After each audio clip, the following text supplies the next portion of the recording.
Hi, I'm Lynette Xanders.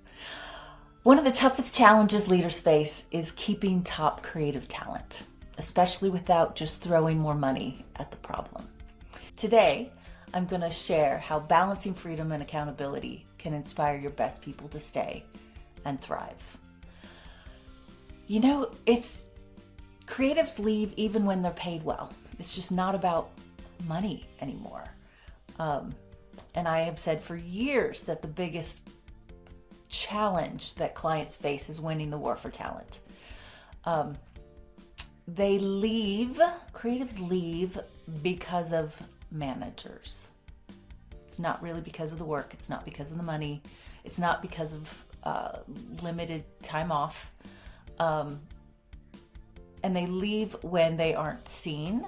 They leave when they feel they are not valued. And I'll explain kind of how that happens. So you've got some of your talent that are stars. They're amazing. And you've got some of your talent that are strugglers. And they're less than amazing. And what happens when it's a problem is that everybody's treated the same. So one of my clients was like, I said, are you making sure your stars are wildly happy? And they said, we give shout outs all the time. We give shout outs to all these people. And I'm like, you've just shouted out to the whole company. So it's a participation trophy. It means absolutely nothing. And it doesn't have the impact that you need. And back to Joe, if Joe is struggling and he's getting the same bonus that I'm getting, even though I'm doing the work of 3 people, I don't feel seen. I don't feel valued. And some of my clients have said, well, I have to give out the same bonuses across the board. And if I make rules for one person, it has to apply to everybody. And I would challenge that.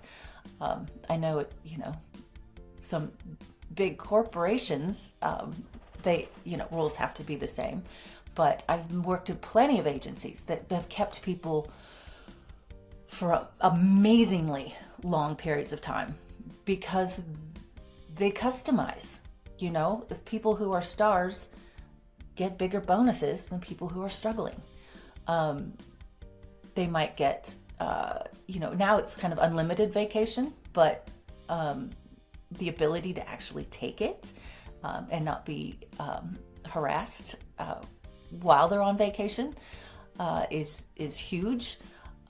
So they stay when they have support from leadership, when they are able to take their vacations, when they are, some people want private kudos, some people want public kudos, but knowing kind of what your stars need to be wildly happy. They want growth opportunities. They want to work on good projects. Transitioning people from a tough client to a better client, you give your stars that opportunity first. So I'm kind of saying it's an anti-democracy in some way, but you make sure your stars are wildly happy and you have strategies in place to help your strugglers, or you move them out. So nobody wants to do the work of several people, especially if everybody's kind of getting the credit. How do you keep accountability in place? I think accountability is a requirement for happiness at work, especially for leadership. I actually had a CEO who was like, I gave these assignments to my leadership team and they were due on a certain, by a certain meeting time, and nobody did them. And I was like, well, what did you do? And he's like, I didn't do anything. And I'm like, well, then they don't have to do anything and they don't have to do it on time. And there's no or else what. So accountability is setting expectations and holding people to them. And even if it's just hey, this was expected of you today, why don't you have that for me? And don't do anything else until you get this for me.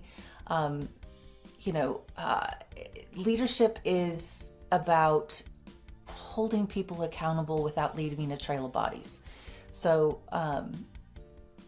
being able to say, I needed this from you and you need to get it done, is a conversation that a lot of people don't want to have. But if you're in a leadership position, you have to. So it's kind of, if you train a dog, and I hate kind of equating people and dogs, but people, dogs, and kids even. So Super Nanny has the same rules as Cesar Millan. You set your expectation. You give feedback in the moment, positive and negative. They get a reward if they do it, and there has to be a consequence if they don't do it. And that is behavior modification 101. So if your leader doesn't hold people accountable, you're not going to keep your best talent, because it's a free-for-all. The inmates are running the asylum. And then your stars know that it's a free-for-all, which is the real problem. A story I have of a leader who got this balance right. I will just say the best leader I ever worked for was Stan Richards. And he was so benevolent, but they called him a benevolent dictator. So he would tell you when you were right publicly. Hey, I agree with Lynette. This is a good thing to do. Well done. That was awesome. But he also, and I'm not going to call it public shaming, but, it would say, hey, didn't you tell me that thing you were going to get me yesterday? That didn't happen. When is that going to get to me? So we knew he would call us out, both for the positive and the negative, but it wasn't hollow kudos, and it wasn't kind of ignoring the problem. And he'd hold everybody to the same standard, although some people got bigger bonuses than other people. And, he would wander the halls. He would wander the halls first thing in the morning. And I know it's hard now when we're remote or hybrid.